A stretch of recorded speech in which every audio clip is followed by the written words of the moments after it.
I've read all these papers. I've read every page of the Heritage 2025 document. I've listened to all his speeches. The parts where he goes on script Thank you for and taking one for reads the team. very specifically about things like invoking the Alien Enemies Act, that's when he's on script. That's not him riffing. And so that tells me, okay, they are very serious about this, because not only has someone put those words in his mouth, he's into it.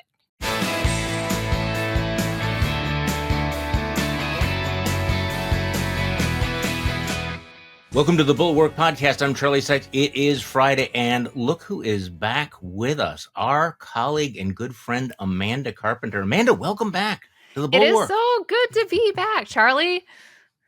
I should just mention, Amanda is a writer and editor at Protect Democracy, which is out with this massive new report about the authoritarian playbook. And man, I have to say it is chilling, but it is important. That's why I devoted my Morning Shots newsletter. It's one of those things where if you don't read it today, you need to download it, print it out, put it in your file, because this is one of those deep breath moments in America. So congratulations on the report, Amanda. And I want to talk to you thank you. It was a big team effort. Protect Democracy, we have, over 100 people now, a lot of people from different walks of life. We've got lawyers, we've got former Hill staffers, we've got progressives, we've got conservatives like me. And so truly building a consensus document on what the threats are to really focus on by Trump 2.0 administration, it's harder than you think. I would say the biggest task is sort of separating, as you know, Charlie, and dealing with tracking Trump since 2015. Right. He says a lot of stuff. And there's always a tendency, what do you focus on? What do you focus on? And so I really tried to drill it down to, this is what he's promising on the campaign trail, stuff from his mouth, but then also walking through the powers he could draw upon as president to make them real policy, and then going through the plans being developed by all these outside groups to help them do it. So you can't dismiss these things, and the things that we outline. They're issues that will really fundamentally change what it means to live in America for everyone. So, like you said, it's a big read. Download it. It's also available through our new newsletter, if you can keep it.org. You can subscribe, because that's how we want to keep this communication going about these issues. So thank you for highlighting that in your newsletter. Really, really appreciate it. I know that your readers and our listeners are, of course, very, very savvy, but that title, of course, is Benjamin Franklin's quote. He comes out of the Constitutional Convention. A woman runs up to him and says, "What have you given us, Dr. Franklin?" And he says, "A republic if you can keep it." And those words really resonate. What I really thought was valuable about this report is there's right now a kind of an anti-Trump backlash, the kind of like, calm down, everybody. It's not going to be that bad. You people are hysterical. And it is interesting watching it play out. You have critics say Donald Trump would be an authoritarian dictator. And then Donald Trump says, yes, I would be an authoritarian dictator. And you have critics, on Republicans and, the National Review folks who go, you people are just hysterical. You're completely hysterical. And we're like, wait, two things. This is what he is explicitly saying. And look at the infrastructure that he has. And I think that you do two things in this report that are important. You lay out what he has said, what his powers would be, but also what's different this time around. There is an infrastructure. There are groups, there are allies who are putting together plans right now for him to do these things. So, for anybody that doubts that Trump 2.0 is fundamentally worse than Trump 1.0, this is one of those moments, because you can kind of see the, Amanda, we've talked about this pivot, this predictable pivot of Republicans and people who go, well, okay, he's terrible and he's awful, but he's not that bad.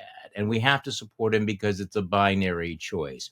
And so there is this sort of the National Review, Ross Douthat kind of like, people, everybody take a chill pill. We've survived before. And your report really does drill down on that failure of imagination. How bad could it be, right? And it could be very, very bad. Yeah, I think you're kind of touching on, sometimes when you write something, you kind of have some people in your head you're sort of directing it to.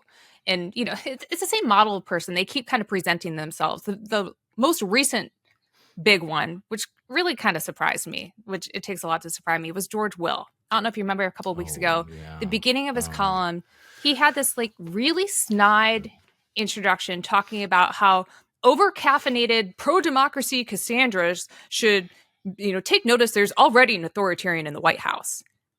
George Will saying this, doing this both sides stuff. And then you also have the comments from the Wall Street Journal editorial board saying, essentially Trump is bad, but our system is strong enough to contain him.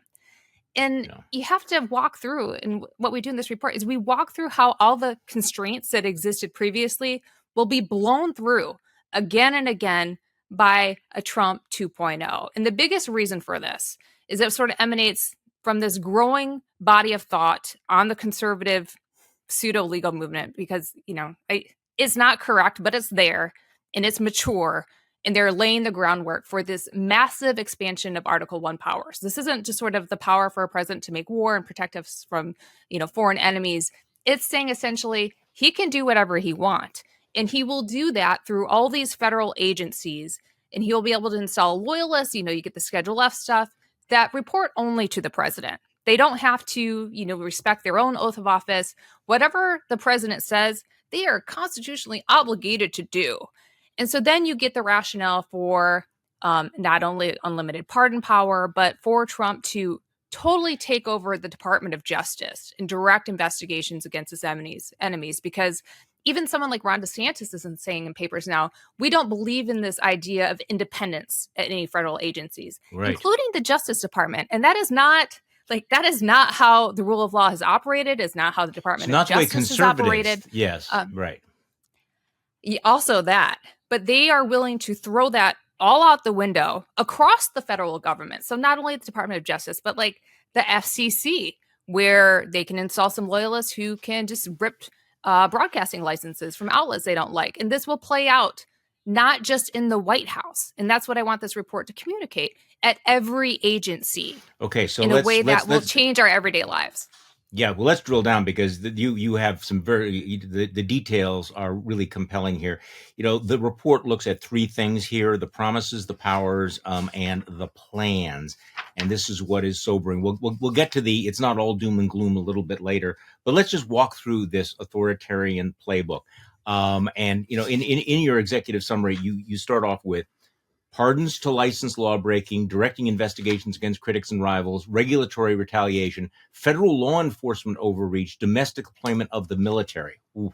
Okay, that's like just the menu. Those are the top lines. So let's talk about each one in order. Sure. Okay, so, and again, none of this stuff is a secret. I mean, this is the part that I think is mind-blowing. Donald Trump is explicitly saying he's going to do these things. His allies are saying he can do these things. And as you point out, he might be able to do these things. So let's start with the obvious one. Yeah, can I just do one point, just set the table just a little bit at the top? Yeah. All this they're in policy papers. And I take it even more seriously because I know someone has scripted it for him. Not only is he saying it, is he believing it? These are the parts where he stays on script. Like I've read all these papers. I've read every page of the Heritage 2025 document. Mm-hmm. I've listened to all his speeches. The parts where he goes on script and for taking one for the team. Yeah, very specifically about things like invoking the Alien Enemies Act. That's when he's on script. That's not him riffing. And so that tells me, okay, they are very serious about this, because not only has someone put those words in his mouth, he's into it. Okay, this is a really important point, because this is completely different than 2016, where he was riffing, making stuff up. He had no idea what the powers were. He really didn't expect he was going to be president. He didn't staff up for it. This is a completely different scenario, because and obviously this is true. So let's start with the pardons. The pardons to not just the abuse of the pardon power, but the pardons to licensed lawbreaking. Talk to me about that. Yeah, and so the biggest thing in the news right now is Trump tweeting, bleeding, posting, whatever, in the middle of the night about how he has full immunity to do whatever he wants. Yes. And that's a legal argument he's making in court, may or may not work. Should he become president, however, and has the pardon power, he has full immunity, right? All he has to do is grant it to himself. And he's hinted, several times saying, I have the power to do this. But not only does it apply to him, and this is what I think people really need to drill down on. It's not just about his potential crimes. look at how he's dangled pardons to the January 6th rioters. If you look at the thing that he posted last night, which I'm going to read it, yes, there's this stuff about immunity, but then it goes on further down. Example, you can't stop police from doing the job of strong and effective crime prevention because you want to guard against the occasional rogue cop or bad apple. What does he mean by that? He also talks about indemnifying law enforcement who do bad apple things on the campaign trail. He talks about how he thinks law enforcement should shoot shoplifters immediately on site as soon as they leave a store. He's not only interested in protecting himself. He is interested in power. Okay? And then you see this, it's not like he hasn't abused the pardon power. It's something that's going to happen in the future. He did it in his first administration. I call them, henchman pardons, the pardons that he gave for his allies who pursued lawbreaking to advance his goals, like a Paul Manafort, like a Steve Bannon, like a Dinesh D'Souza. I mean, it's not a mistake that every person who stonewalled the Mueller investigation, regardless of whether you think about how that panned out, the people who stonewalled the Mueller investigation got pardons. The people sure, I mean, this was central to his obstruction of justice, right? So, no, the point you're making is, he's made it clear that he might use this pardon power for police officers, for members of the military who commit war crimes. He's in fact already done that. There were suggestions in his first term that he's told border guards, border agents that if you break the law in keeping illegal immigrants out, don't worry about it because I will pardon you. Now, think about this. What this could possibly mean for changing the political dynamic of the country. And the reality is that, and I'm sorry to say this, but one of the flaws in the Constitution is that pardon power is pretty much unlimited. Yeah, and you look at how the conservative movement has rallied around a person like a Kyle Rittenhouse. People, there is this sort of celebration of violence that's been happening. And it's no secret. I really, it kind of baffles me that the pardons for the people convicted of war crimes, essentially, that wasn't a bigger deal. I mean, that is really I agree with you completely.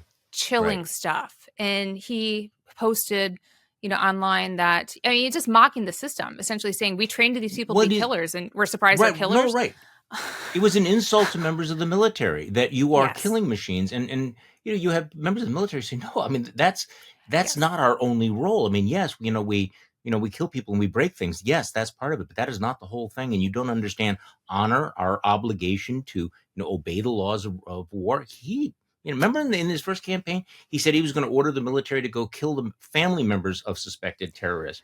And people said, well, that would be a war crime. And he said, well, if I'm the president, they will do what I say. Well, maybe they will or maybe they won't. But part of it will be, you do what I say, and if it does break the law, don't worry about it because I'll wipe it away. Yeah, and so this is why in the report there's sort of a logical flow, and why I think you have to start with pardon power, because once a president can render himself and his allies for whatever purpose above the law, then a lot of the rest of the system goes away pretty easily. Later on in the report we talk about how, they're really laser focused on taking over DHS to have essentially a force at their disposal. There's a lot of forces available at the Department of Homeland Security already. There, he's talked very specifically about moving a lot of the forces under ICE in CBP for deportation purposes to do Operation Wetback 2.0. But once he has that power and says, you guys get a free pass to do anything as long as it's in pursuit of my agenda, it's not hard to imagine how things get really scary. No, not at all. Okay, so number two, that's number one. Number two, directing investigations against critics and rivals. Again, nothing subtle, nothing secret about all of this. It's interesting how Republicans say that, Joe Biden has weaponized the justice system against Republicans and conservatives. Talk about projection, because in fact, that's exactly what Donald Trump is talking about doing. So let's talk about using the Department of Justice to go after political opponents and critics, something that he talks about all the time. It was actually difficult to narrow down the list of people he's singled out to be targeted. By name, the ones that he accuses of treason. He throws around treason like nobody's business. Right. Like, you speak out against him as treason, and then you get, I guess, a DOJ investigation, somebody knocking at your door. But the thing that I think is, it doesn't get remarked upon as much as it should. The people at the top of his list are people who worked for him. The people who betrayed him, or they didn't betray him, they happened to, I don't know, uphold their constitutional obligations and speak out against him. Those are the people he really singles out the most. The Bill Barrs, the Millies, the John Kellys. And it's like, he's just saying this. And even they don't have the temerity to turn around now. I mean, they do in some respects, like a Bill Barr, say this is absolutely a red line if he starts targeting people for unjustified, unmerited reasons. It's not just against a Bill Barr personally. That is a dismantling of what the Department of Justice was designed to do. Right. And so that is, you know, he talks about it all the time, and it's just one of those things. It's like, oh yeah, he's just saying that again. Well, why do you think he wouldn't do it with I don't know, we could go through the games of who his attorney general might be, but he's certainly going to pick someone willing to do it. And just, I mean, parenthetically, I think that if anyone thinks that a Republican Senate would in fact serve as a guardrail or a bulwark against, that sort of thing, no, they're not. I think we've seen that over and over again. But again, this is something, as you point out in the report, his allies are making plans to eliminate DOJ's traditional prosecutorial independence. But the key word there is traditional, because a lot of this is norms. And this is kind of the scary thing. I think we found out in the first, term, how much of this was based on the honor system, that the founding fathers really thought that, only honorable men would sit in that spot, and that there were these checks and balances. But the fact is that if Donald Trump says, I am ordering the Department of Justice to go and investigate and maybe, indict, say, Charlie Sykes or Amanda Carpenter. The only thing that stops that from actually happening would be individuals in that department who would, people would say, well, they would never tolerate that. That would, that would destroy the character. They would all resign. They would resign en masse. I'm guessing that Donald Trump and Steve Bannon, and an Attorney General, Stephen Miller, would just say, fine, good. Don't let the door hit you on the way out. Because those are norms. So the president can order the criminal investigation of anyone, right? I mean, all that prevents that is the conscience of the individual members of the Department of Justice. But if they can quit, but they can't. It could happen, is what I'm saying. Yeah, absolutely. And then the other argument you run into is that, okay, well, let's say if you did it, you would have a strong legal argument and you would make this go away in the first motion or whatever. Yeah. As if that makes it okay. I mean, you look at the people who have been targeted by the president, it destroys their lives. Even if you're 100% right, even if you have every constitutional legal argument on your side in the world, the fact that you even have to contemplate going through the emotional abuse, having to consult lawyers, talking to your family, upping personal security. I mean, these aren't things that we have to imagine. It happens to people who work for him at a very low level. I'm thinking of like Olivia Troy, like someone who gets targeted for speaking out and doesn't have the security of, say, a former 4-star general or something like that. It doesn't take much. The investigation, it doesn't have to be true to ruin people's lives. Okay, no, this is a really, really important point because, just try to, and again, this is the failure of imagination. I know people who've gone through this sort of thing. You get a knock on the door, before dawn, there are armed people, with Klieg lights around your house. They come in, they seize every computer in your house. They seize all of your phones. They basically, tell your children they have to sit in the bedroom, and then you are, perhaps even arrested or not. We don't know. You have to go out and first of all, you have to deal with that. Then you have to go out and you have to hire a lawyer. And this will be a lawyer at your expense. So hundreds of thousands of dollars later, you may get your computers, your telephones back, but you don't get back that sense of safety, of inviolability. I mean, it's like the president of the United States. I mean, we're talking about all these swatting incidents that are going on, I know, which are terrifying. harassment. God. Well, but this is exactly what we're talking about. We're talking about, the federal government swatting political enemies, under the color of law. Now, federal judges, I think, would throw this out. There might be sanctions, but the damage is done. Okay, Absolutely. So Let's move on to number 3. See, now these are, I think people have thought about. The other things in the report are like, wow, okay, I had not given this a lot of thought. Regulatory retaliation. You're right. In addition to steering prosecutorial discretion via the Department of Justice, Trump has vowed openly to consolidate and wield federal regulatory power to reward political loyalty and punish his critics, particularly those associated with the media. I thought it was very interesting that one of his opponents, Ron DeSantis, thought that he could, thought falsely, he could seize the Republican nomination by using the power of the state to go after corporate critics, to use the power of the government to go after Walt Disney. Trump has made no secret of what he would do. So give me some sense of what you mean by regulatory retaliation beyond the things I've just mentioned.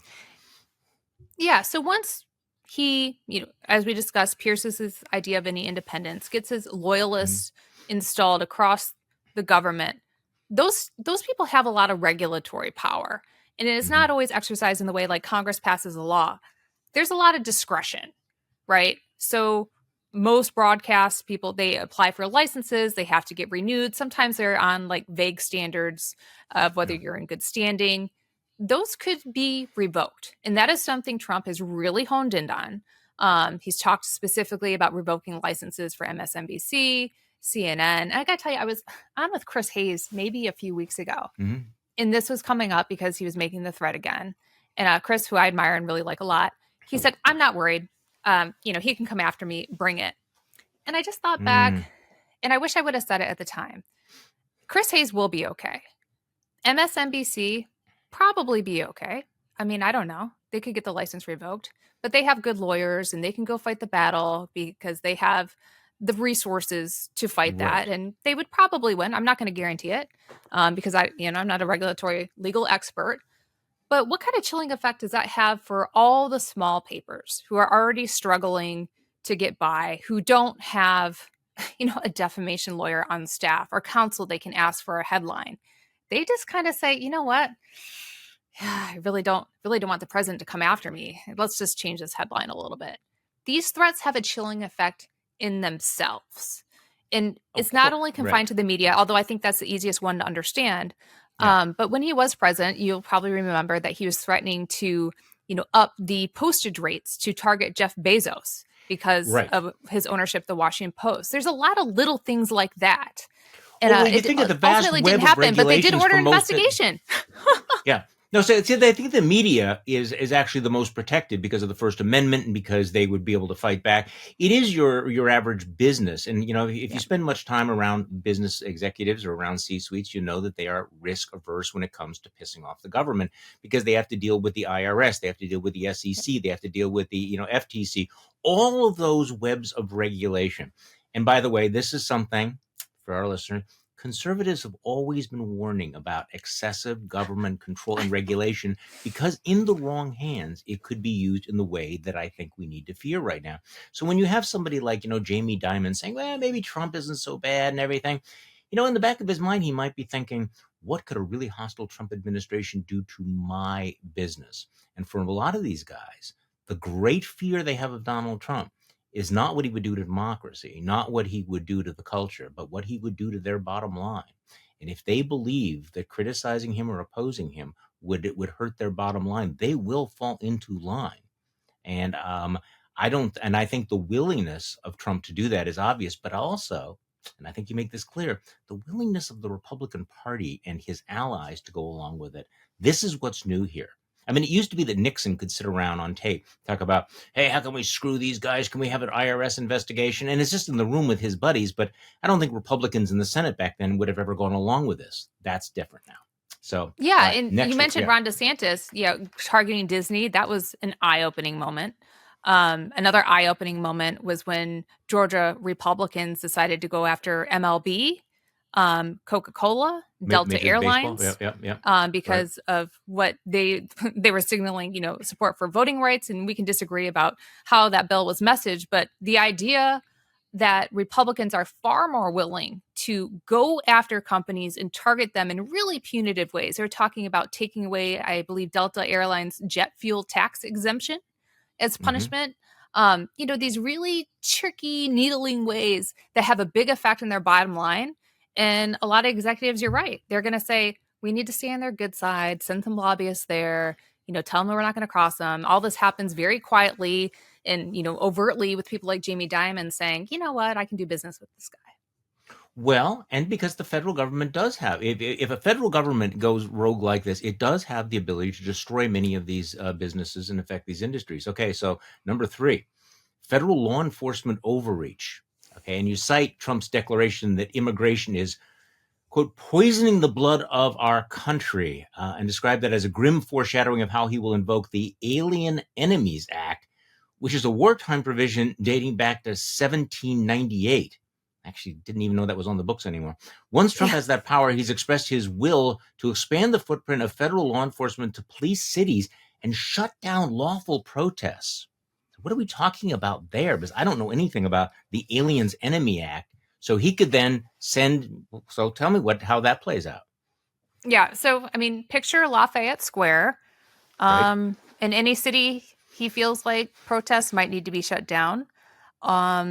In any city where he feels like immigration might be out of hand, and he wants to set in the forces to sweep them up, like Operation Wetback 2.0, which he's also talked very specifically about. This is, the talk about the Alien Enemies Act. That is one where I was listening and looking at the papers and said, oh, I doubt Donald Trump is combing through, the federal code of papers to see, what I can do. This was some nerd at Heritage who's been drilling on this for a long time saying, you know what, I could use that law to essentially declare we need an act of war and take control of any federal forces and send them to do whatever we like. And I think this is primarily, he talks a lot about how immigration is an act of invasion coming across the borders. He uses the word invasion specifically all the time. I don't think that is a coincidence, because when you look at the language of the Alien Enemies Act, it allows a president to call up forces to put down something like an invasion. And so, well, how does this relate to the Insurrection Act? Because he's talked about invoking the Insurrection Act. So would these be like bookends of each other that give him this incredible power that we, I guess we've been naive enough to think would not be abused in this particular way, but these laws are on the books. Yeah. And so this is the way that I've separated it, although it all does go hand in hand. So you talk about forces available to Donald Trump through the Department of Homeland Security. Those are federal law enforcement forces. You're thinking like, your CBP, your ICE agents, people who are deputized to carry out federal law. And they have a lot of resources there. And he's talked specifically about housing them all under ICE so that he can deploy them for immigration purposes, right? And that is the lens that I think he will abuse his powers at the Department of Homeland Security. And then in this other bucket, you have the military available through the Department of Defense. That is when he can call up the military to police the streets. And that is the Insurrection Act, right? And that is essentially, I mentioned Lafayette Square before because I think visually that helps people see what's going to happen, but is a distinction between federal law enforcement, DHS, the military policing the streets through DOD. So let's talk about that, because, in the report, it says a central hallmark of American democracy is the U.S. military not be used against American citizens. But Trump plans, and he's been very explicit about it, I think, to abuse the Insurrection Act to order military forces to quash dissent and target vulnerable communities. And again, this is something that if it was just Trump, you could think, well, there will still be guardrails. But I think this is something that's also been internalized, that if you create a crisis, if you create this mood that things are absolutely out of control, then why not send the military in to defend law and order in the cities? And again, I guess he has the legal power to do this, right? The legal power is available to him. I mean, even Mark Esper said, essentially, if he invokes it, he can do this. And so what people should also understand, even though I have it broken down into these, we do, in these neat categories of DHS and DOD and federal law enforcement and military, what we saw in Lafayette Square, it was all jumbled up together. You had protesters being seized by people who didn't have badges. Nobody knew it took weeks for people to figure out who was actually deploying the tear gas and who was doing the rubber bullets and who was buzzing the airplanes overhead. When this kind of stuff goes down, it is a chaotic mess. You may not know who is arresting you. You don't know what rights you have. If someone hurts you, there might not be a badge. How do you report it when you can't clearly explain what happened? And that's what is another thing that made Lafayette Square so dangerous. And there's still been no proper accountability for that. I mean, the fact that he abused the law to send in forces to the streets above the will of the DC mayor. And he did this is actually, I think most people thought oh, the governors just sent him the troops and it was fine. Everything was kosher. Yes, that's something we should worry about too, because in any of these scenarios, I think it's very likely an Abbott or DeSantis would be more than happy to lend Trump some National Guard forces. But they abused this loophole that allowed for these joint activities to happen under a training model. That was not a training model whatsoever. No, and again, not at all. No accountability. And that is just amazing to me, because it laid the groundwork for, I think, January 6th security lapses and other things, because people were worried, upset about what Trump might or might not do. And none of this has been resolved. All right. So your report also raises something that I think that a lot of some folks are going to think is a little bit far-fetched because of our failure of imagination. I mean, I could certainly imagine, the smart kids in the anti-Trump world just really rolling their eyes, about the over-caffeinated hysteria here. But I know the this report also, that still breaks my heart. But then I'm used to that now. Your report considers Trump's repeated flirtation with staying in office beyond a second term. And you write, when viewed in the context of the authoritarian playbook and the actions of Trump-like figures around the globe, this threat becomes hard to ignore. Seriously? Okay, so under our Constitution, he would not be eligible to stay in office. No one has ever stayed in office beyond the Constitution. So talk to me about what you warn about in the report. How could he do that? Well, I mean, we've seen other leaders in other countries just change the Constitution. Right, that's one way to do it. Another way to do it is that's just unlikely stay. to happen here, though, right? Yeah. I'm not going to box myself in by a failure of imagination. And I say this isn't something that's clearly laid out, but he talks about it an awful lot, and sometimes he's joking about it. But I've learned to take these jokes about serious things somewhat seriously. And the fact he keeps bringing it up and saying, oh, well, we'll have 4 years and beyond, or wouldn't it be nice? Like Xi Jinping, he gets to stay in office forever. That seemed kind of cool. I think you can't dismiss it. And so while he may not have a plan to operationally say this is how I would stay in power forever, and it's supported by all these agencies, and I do put this in a different category, he keeps flirting with the idea. And given how he's pushed the limits on every other issue, we shouldn't throw it away. Well, I mean, I think this is, I'm trying to imagine the scenario in which that would happen. There would probably be some declaration of an emergency, some sort of a crisis that he would say would require this. Look, I mean, overshadowing all this is the fact that Donald Trump has explicitly said that we need to terminate certain provisions of the Constitution to restore him to power. This is somebody that has flirted with that. So if he believed that certain elements of the Constitution should be terminated to return him to power now, why would he not call for terminating or suspending certain elements of the Constitution to keep him in power at the end of another term? Again, this is the failure of imagination. Yeah, and it's worth bringing up and just reminding everyone again, what he tried to do in December 2020 is get the Department of Justice to weigh in on the election, declare it somewhat fraudulent, run some fake investigation to, find whatever findings he wanted to declare him the winner. And so if I'm just imagining here, could a Justice Department declare the election illegal and maybe we'll just run it again in 8 years? Okay, see now something like that. This is the kind of thing that I think is that the initial reactions will know that, and then go, wait, he actually came this close to this happening. So let's imagine that he had gotten Jeff Clark installed as Attorney General. Let's imagine that all those people in the room who said we will resign, what if they had not been in the room? What if he had his loyalists in the room? What if, in fact, they had all resigned? So, keep in mind how everything that happened in and around January 6th was pretty horrible, but it could have been so much worse. I mean, if in fact, again, in a let's go back to the end of the second term, he has the power, he has the vice presidency. What if people did exactly what he wanted? What if he had a vice presidency like Vice President Elise Stefanik, and he says, I don't want you to do what Mike Pence did. I want you to throw out these electoral votes. I want to suspend this element of the Constitution. I want the Department of Justice to declare this provision to be null and void, or this election to be null and void. Does anyone really imagine that he cannot find people who would be willing to say that for him?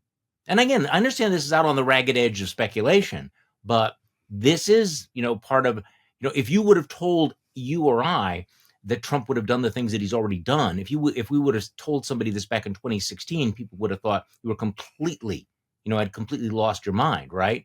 And yet he's not only done it, it has now become gospel and a litmus test in the Republican Party. Yeah. Look at all the endorsements that were rolling in for him before Iowa, right? I think there was a hot minute where people... Yeah, I think there was a hot minute where people were willing to say, like, okay, maybe DeSantis can pull this out. We're going to give him some time to see if he can do it. And the writing was on the wall before Iowa. And they all put out their endorsements, and Mike Lee, just to get it out of the way and say, you know what, this is over. We're done with it. We're on board. And I think a lot of those endorsements did come early because they didn't want to keep getting asked. Like, let's just make our statement now. He's going to have all these legal troubles later. I can just say, I said in January, I'm supporting him. Don't ask me again. Move on. We're all on board. Done. I think that's true. All right. You're right. This is important now to make this pivot. This report is not all gloom and doom, though. Although Trump's first term battered our constitutional guardrails in the lives of many Americans, our democracy ultimately survived. As your report explains, that was no accident, but the result of the courageous actions of a broad array of Americans and public leaders who stood up for our democracy. That work can provide both instruction and inspiration going forward. Okay, so you end with 10 recommendations to prepare to protect American democracy against unconstitutional and authoritarian actions. So let's just talk about walk through them. I mean, I'll give you a summary here. Create pro-democracy coalitions before the crisis arrives. Take anti-democratic ideas and promises seriously. Don't brush them off. Keep a broad pro-democracy movement united against the acute big-picture autocratic danger. Support Republicans that stand firm for democratic institutions. Rally around nonpartisan independent public servants. Uphold the rule of law and democratic institutions, and always repudiate violence. Protect the first targets and arrange how to advocate for the most vulnerable. Evaluate security at the community, household, and personal level. Work to protect free and fair elections, and continue building the democracy of tomorrow. So give me your sense of how we're doing on that agenda. I agree with every single point there, but how are we doing? Yeah, well, first, I can't take credit for writing this whole report. We have a number of authors listed, and especially this part is really informed with the knowledge of our people who run our coalition groups, do a lot of outreach, and have been building this pro-democracy coalition in the trenches under the radar since 2016. And so these are really well-informed recommendations built on the successes that they have had and continue to have, but also the lessons that we see from coalitions, how they fracture abroad under pressure from authoritarian leaders. And so what it really all boils down to, and I've been asked this some along the way of building this report, is just like, well, what are your policy recommendations? There's all these things you outline that are problems. What policies can you have to fix it? And it just come back to it's the people have to fix this. Oh boy, the people are the guardrails. The people are the ones who uphold the norms. And you have to keep this coalition together. It's hard, Charlie. I mean, we are sort of new. We have a lot of new Democratic and progressive friends nowadays, too. We disagree on things. Coalitions fracture really easily over little disagreements because they lose focus on the big things that matter. And so that's really why I was so excited to work on this report, because I think it's very hard to separate what are the big important things in the daily barrage of politics coming at you that is designed specifically to make you angry, sad, and upset with people who are your neighbors. And so you can't wait for the crisis to arrive to be like, okay, now we want to have a coalition. I can call these people for help in the advocacy world or the legal world or, what have you. You have to have those relationships already made. And you also have to nurture them. It can't just be you call people for help in a time of need. You kind of have to be in consistent communication of like, okay, these are the things we're working on. Do you agree? Try to build some consensus. Because some of the things that I think are the biggest threats, maybe someone else doesn't. And you need to have a discussion about that. And that's been something, I've been in active discussions with my PD colleagues here because I have a very different perspective and work background than a lot of them. And it's like, well, I feel kind of weird about this issue. Let's talk about it. And then you find it takes some time. And then maybe to convince people, like, you really should look at this. I think this is a big deal because X, Y, Z.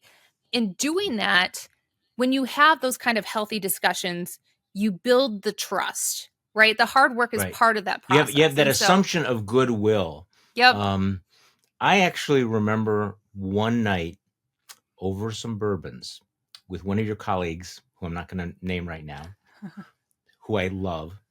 But what was really clear was we were at almost complete opposite ends of the ideological spectrum. We disagreed on a lot of policy issues, but we fundamentally shared this commitment to these shared principles of democracy. We understood that, okay, we are on the same side of this battle of our time, that these things pose an existential threat to the country. And so at the moment, we needed to work together.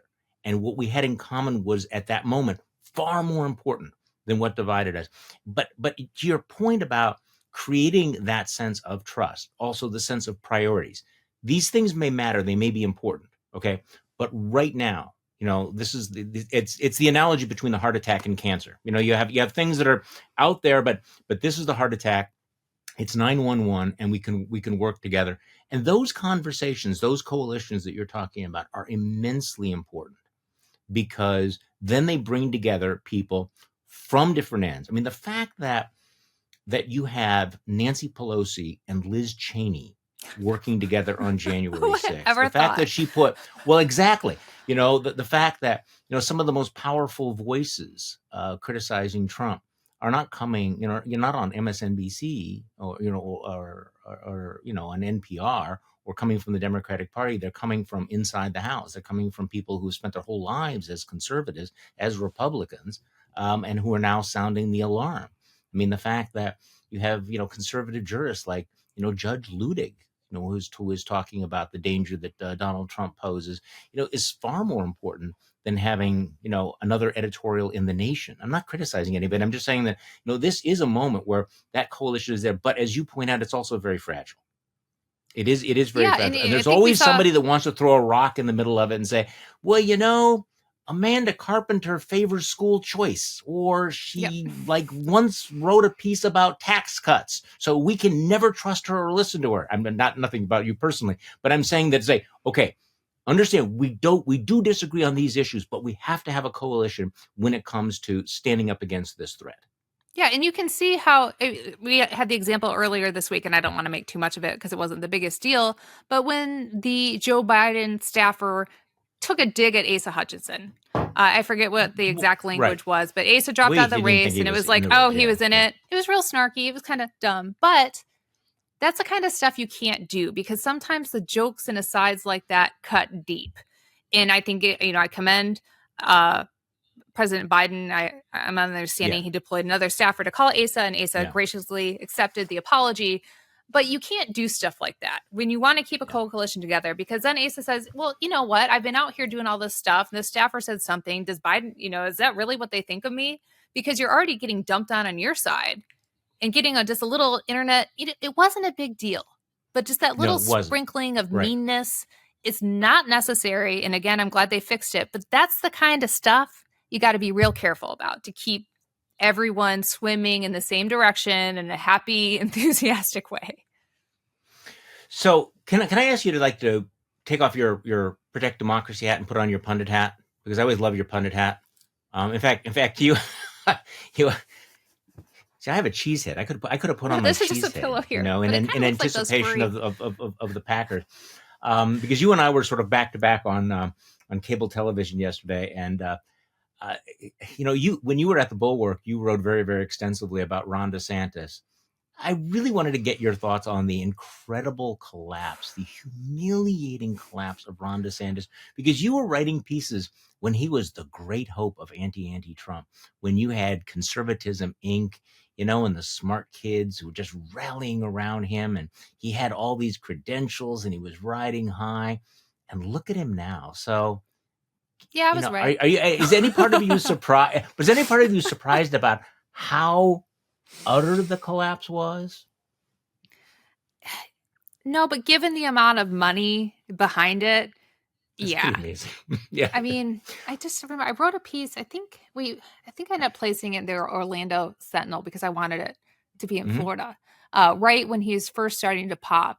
And I forget exactly what the lead was, but it's something about how he's just essentially trying to jump in front of the MAGA parade and pretend like he's leading it. And it was all just posturing and kind of fakery because he thought, well, if I just get this whole kind of conservative infrastructure behind me, then I win. Great. Right.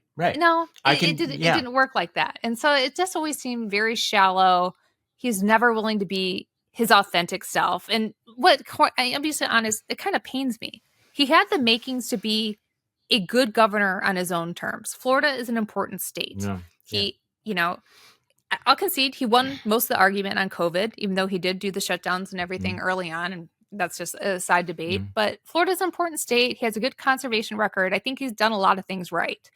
But he kind of threw that all away just to be this MAGA stooge. And it's sad because he thought that was the way to win. Right. So he had this substantive, you disagree with it, but it was a substantive governing record. But he felt that he needed to throw that away and put on the MAGA mask and turn himself into this. And it was just phony as shit. I mean, look, it's kind of easy, in retrospect, but that he's a lousy candidate with a deeply flawed message.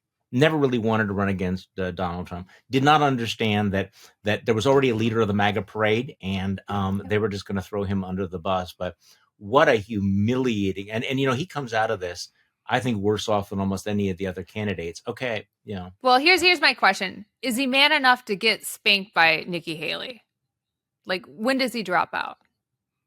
Well, what do you think? Because he's going to get spanked next week. I think it's going to hurt real bad when Nikki pulls ahead of him by whatever point. I mean, the margin will make a difference because now he has to think in terms of his legacy and actually being electable.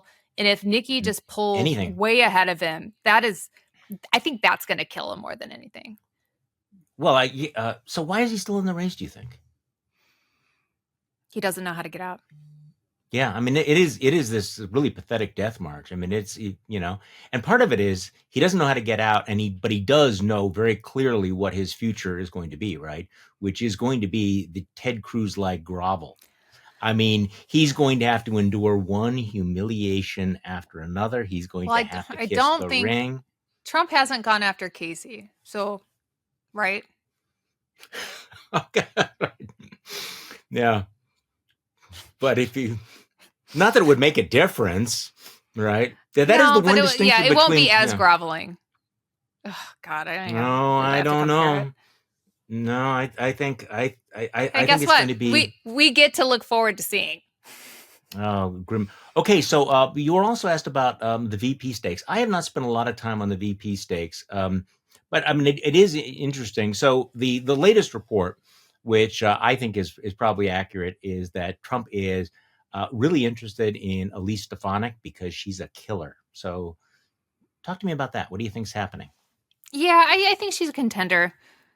Chris Christie had that line in his concession speech about Republicans putting ambition ahead of leadership, and ding, that's Elise Stefanik. There you go. Yep. Poster image of that phrase. But here's what I'm concerned about. Donald Trump, number one, he's going to drag out his VP selection like some kind of oddball MAGA beauty pageant. Well, what about her? And what about her? Absolutely. And Raider? And tell me what you think.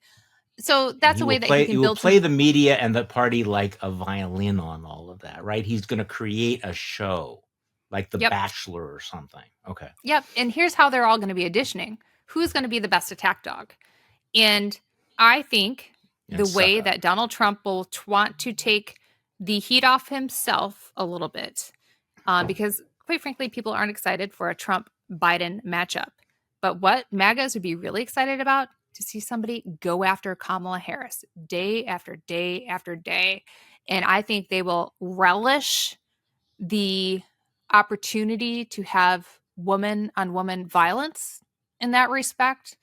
I think it will lead to a lot of sexist, racist, conspiratorial types of attacks on Kamala Harris, and it's going to be real tough. I think that is the sideshow everyone is waiting for. It's a matter of who is going to be the vice presidential deliverer of that show on the Republican side. And that's just going to be part of the spectacle that Trump brings alongside of the courtroom drama. I think you're exactly right about all of that. But let's reverse engineer what Donald Trump wants from a vice president this time. What is going to be the number one quality that he has to have? And I think it is absolute loyalty and predictability and lack of independence. The vice president is the one person he cannot fire. And he learned that with Mike Pence. I mean, we talk about how close we came on January. He said he doesn't want somebody that's going to surprise him like Mike Pence. He learned his lesson. He is burned. So he's going to want the absolute dependable loyalist, which I think rules out an awful lot of candidates. Also, because in a second term, in theory, he's a lame duck. So the vice president becomes immediately, in theory, the heir apparent, which means they become an independent center of power, which he is not going to like. So I have said only half jokingly that if Trump really had his way, he'd appoint, like John Jr. or Ivanka, would like a dynasty.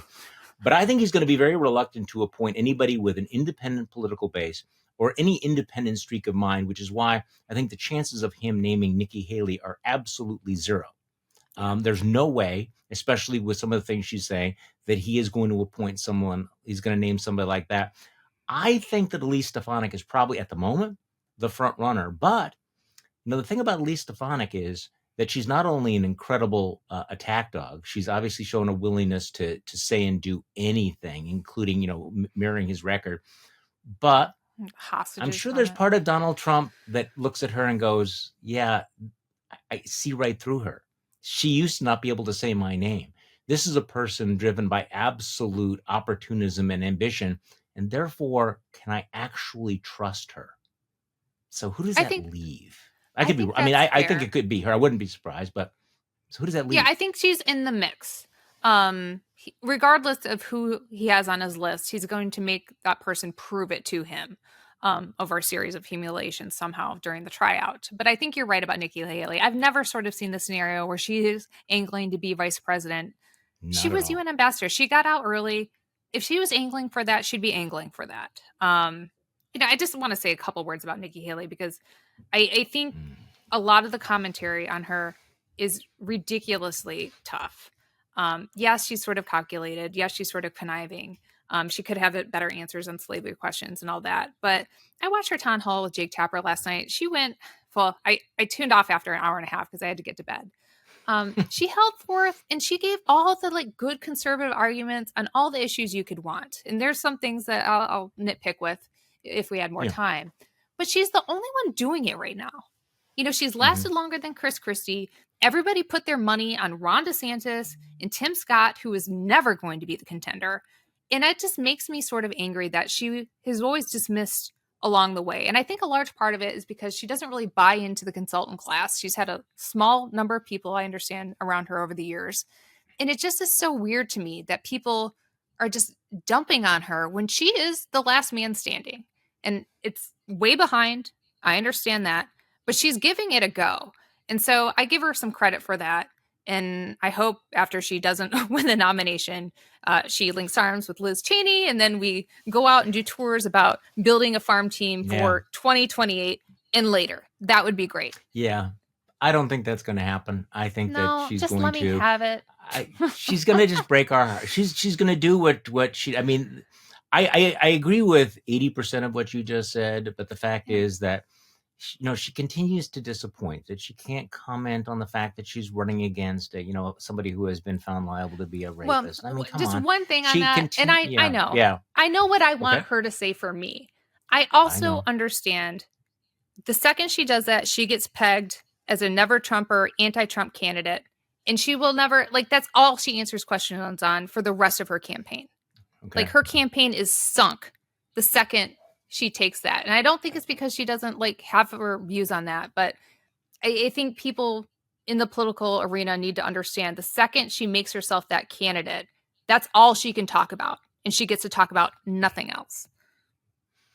I want to be more supportive of her, except that I do know, and I think this is where Chris Christie came down, that ultimately she's not up to this. She's going to get smoked, and she's going to turn around and she's going to endorse Donald Trump. Well, true.